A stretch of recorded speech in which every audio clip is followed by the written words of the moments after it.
Bonjour les enfants, c'est moi, la petite girafe que la maîtresse vous a proposé de bricoler. Alors, j'espère que j'ai plein de petits frères et sœurs depuis. Eh bien, vous savez quoi? Je vais vous raconter une histoire qui raconte ma naissance et ma vie dans la savane. Soyez attentifs. Un bébé tombé du ciel. Une histoire de Nadine Jacobs et Colette Ellings.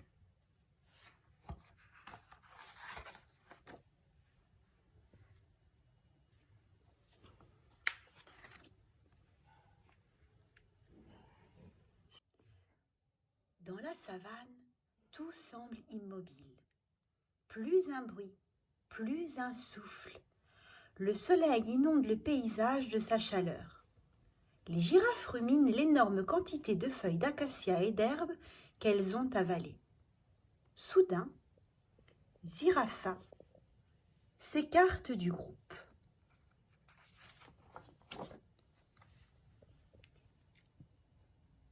Elle le sent, le petit qu'elle porte en elle va naître. Son souffle s'accélère. Elle pousse. Les deux longues pattes de devant du girafeau paraissent. Au bout d'une demi-heure, sa tête sort. Elle est presque noire.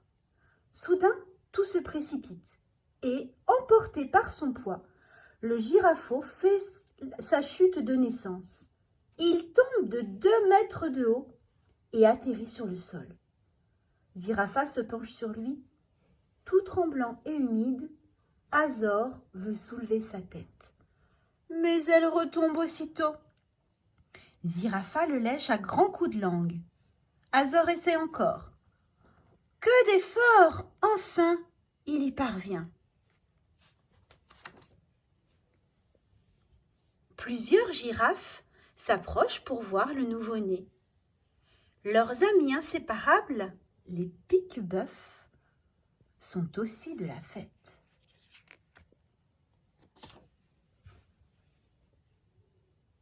Azor tient déjà sa tête droite. Mais à présent, il veut se mettre debout. Ses jambes longues d'1 mètre se dérobent. Zirafa l'encourage en le léchant tendrement. Enfin, il parvient à se dresser sur ses jambes de devant. Et soulevant son arrière-train, il réussit à se lever.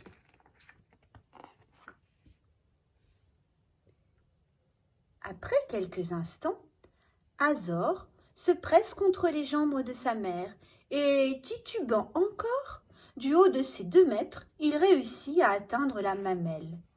Il tète pour la première fois. Grâce au lait maternel, très nourrissant et gras, Azor va se développer rapidement. 10 heures plus tard, il court partout. Déjà, un pique-bœuf se pose sur lui. Ce complice mangera ses tiques, nettoiera ses blessures et veillera à la propreté de son pelage. Il deviendra parfois encombrant, mais sera bien utile pour donner l'alerte en cas de danger.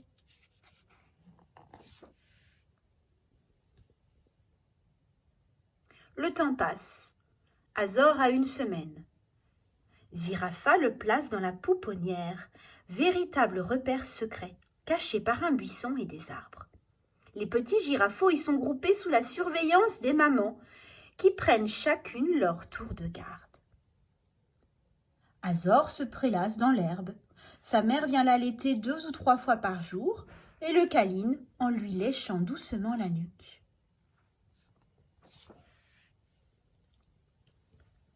Azor a 4 semaines. Il broute déjà des feuilles, mais continue de téter sa maman. Ce jour-là, sa maman garde la pouponnière. Soudain, une lionne s'approche. Le fauve a découvert la cachette secrète. Le pique-bœuf a signalé l'approche du félin. Zirafa organise rapidement la retraite des petits. Elle chasse Azor en le poussant devant elle. Aussitôt, ses compagnons le suivent. Ils rejoignent les adultes. Pendant ce temps, Zirafa livre un combat à l'ennemi. Elle lance des ruades pour empêcher la lionne de poursuivre les petits. La lionne recule. Puis soudain, elle s'élance.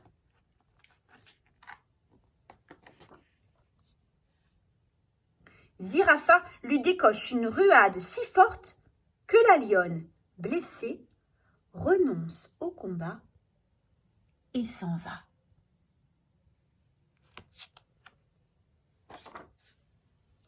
Zirafa rejoint les siens. Déjà, le troupeau a trouvé un autre abri pour les petits et Azor tête allègrement sa maman. Le soleil se couche, la savane retourne au calme pour un moment seulement.